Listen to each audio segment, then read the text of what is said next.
मुआहदा हुआ या एग्रीमेंट हुआ और वक्त पे परचेज़र पेमेंट नहीं कर सका, तो उसका तरीक़ेकार क्या होगा?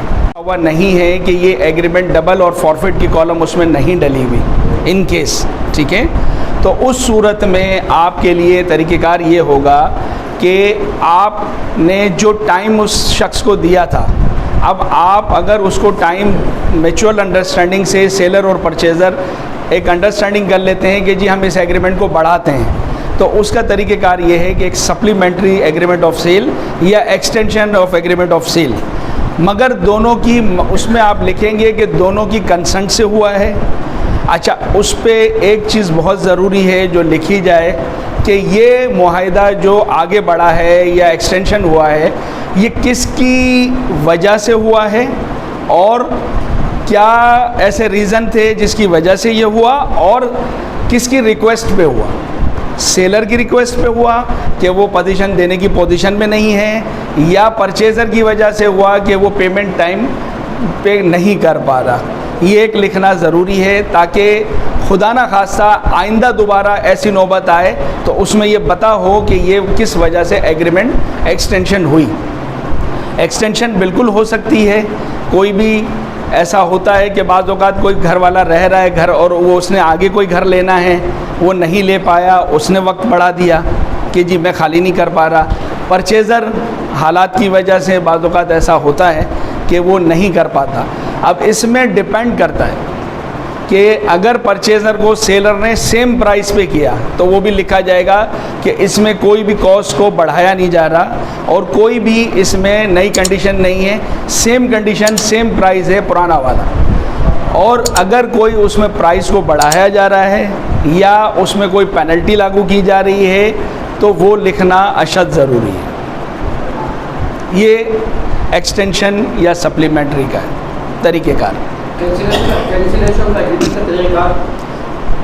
कैंसिलेशन के लिए देखिए, अगर कोई एग्रीमेंट हुआ, दोनों पार्टियां इस बात पे एग्री हैं कि नहीं अब हम इस मुआहदे को कंप्लीट नहीं कर सकते, तो उसके लिए तरीक़ेकार ये है कि कैंसिलेशन ऑफ एग्रीमेंट जो है एक बनता है जो कि 500 रुपये पे ही बनता है, वो बनाया जाए और उसमें रीज़न लिखा जाए तो बेहतर है। और अगर दोनों की म्यूचुअल कंसेंट से हो रहा है तो भी आप लिख सकते हैं कि म्यूचुअल कंसेंट से हो रहा है ताकि किसी एक फ़र्द की दिल शिकनी ना हो।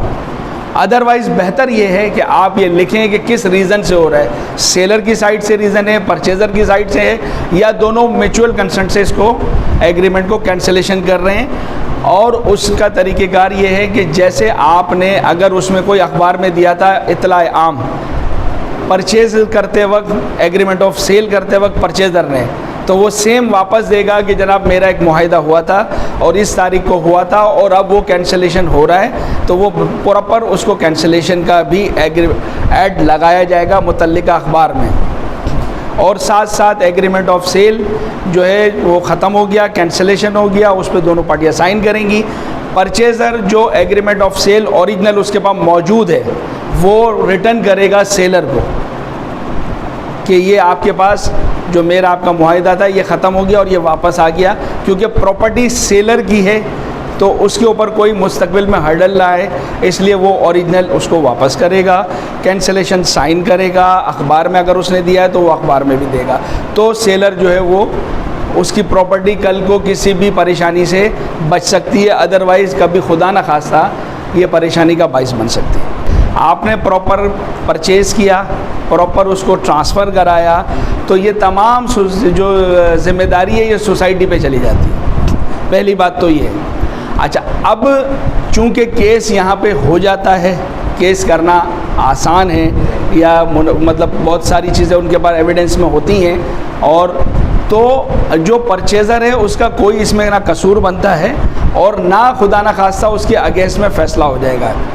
थोड़ी सी आपने बात कही कि वो अलाटी था तो उसके हक़ में फ़ैसला हो जाएगा, ऐसा नहीं है। उसका डिपेंड करता है कि कोई ऐसी चीज़ या तो दौरान केस ट्रांसफ़र हो गया, ठीक है, ऐसा नहीं है कि उसके हक़ में फ़ैसला हो जाए फिर आपका वकील कुछ नहीं कर रहा, मैं माजरत चाहता हूँ, ठीक है ना, ऐसा नहीं है। जब थर्ड पार्टी इंटरेस्ट क्रिएट, एक चीज़, एक प्रॉपर्टी मैंने ख़रीदी, आज आपने ख़रीदी और 3 साल बाद कोई साहब आते हैं कि जी ये मैंने तो 10 साल पहले ख़रीदी थी, ठीक है। तो आपने तरीक़ेकार जो वेरिफिकेशन का था वो अडॉप्ट पूरा किया या नहीं किया, पहले आपके ऊपर बात आती है, ठीक है। जब आपने तरीक़ेकार पूरा अडॉप्ट कर लिया है, इसके बाद सोसाइटी ने प्रॉपरली ट्रांसफ़र कर दिया, तो फ्रॉड सोसाइटी ने किया आपके साथ, नो ऑब्जेक्शन सर्टिफिकेट आपके ऊपर, तो उसके आपके ऊपर तो एक केस जिन साहब ने भी किया उन्होंने किया, एक केस आप करेंगे, वो ये करेंगे सोसाइटी पे और उस आदमी पे, आप उस पर एक केस करेंगे कि मेरे साथ इस तरह से हो रहा है। आप दूसरी कोर्ट में या उसी कोर्ट में आप अपना एक केस दाखिल करेंगे। आपका एक सिविल सूट दाखिल होना ज़रूरी है। सिविल सूट आपका होगा तो वो आपको प्रोटेक्ट करेगा। जैसे आप कह रहे हैं कि वो आपका अलाटमेंट या आपका ट्रांसफ़र कैंसिल हो गया, तो वो नहीं होगा टिल जब तक कि आपके केस का फ़ैसला नहीं होगा। और या तो सोसाइटी अगर आप एग्री हो गए तो आपको उसके मुतबादिल प्लाट देगी, ठीक है, सेम कंडीशन का सेम लोकेशन का प्लाट देगी, या पैसे देगी मार्केट प्राइस के मुताबिक, या फिर जो पुराना अलाटी था उसको कंपनसेशन करेगी अगर वो उसको अपना अलाटी मान रही है। क्योंकि ऐसा हो नहीं सकता कि सोसाइटी उसको भी अलाटी मान रही है, आपको भी ट्रांसफ़र ही मान रही है।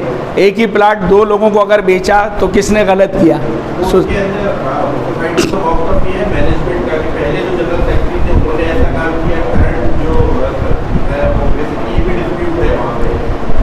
एक्चुअल देखिए मेरे भाई, बात ये है कि मैं एक फ़र्द हूँ, ठीक है, मैं एक इदारा नहीं हूँ। सोसाइटी में अगर कोई फ़र्द बैठा है तो वो फ़र्द की कोई हैसियत नहीं है, हैसियत है सोसाइटी की, कि आपकी सीट पे वो जनरल सेक्रेटरी साहब बैठे थे, उन्होंने उसको अलाट किया, तो ये आपका प्रॉब्लम है, सोसाइटी का प्रॉब्लम है कि सोसाइटी ने ऐसा फ़र्द या ऐसा अफराद रखे क्यों, और अगर रखे हैं तो उसका खुमियाजा सोसाइटी भुगतेगी, ना कि आप या मैं।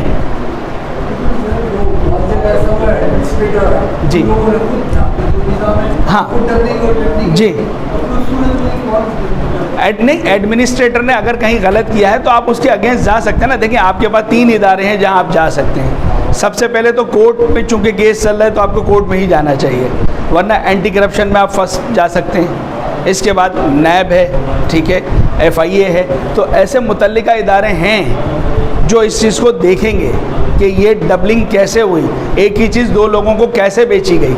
ऐसा होता नहीं है ना, एक चीज़ 2 लोगों को बेच दी जाए, अब ये तो दूसरे वाले के साथ या पहले वाले के साथ, दोनों के साथ जुल्म है, दोनों के साथ जुल्म है ना। मैं ये नहीं कह रहा कि किसी एक को प्रोटेक्ट करूं, दोनों के साथ जुल्म है। आपको नहीं देना चाहता परचेजर को, तो परचेजर परफॉर्मेंस का केस लेके जाएगा, स्पेसिफिक परफॉर्मेंस का केस लेके वो कोर्ट जाएगा कि साहब मैं तैयार था पैसे देने को, इन्होंने नहीं लिए, मगर उसको एविडेंस लगाना होगा कि हाँ उस दिन मेरे अकाउंट में इतने पैसे थे। या तो वो अकाउंट का स्टेटमेंट लगाएगा या वो पे ऑर्डर बना के और फोटोकॉपी लगाएगा कि मैं तैयार था पैसे देने को।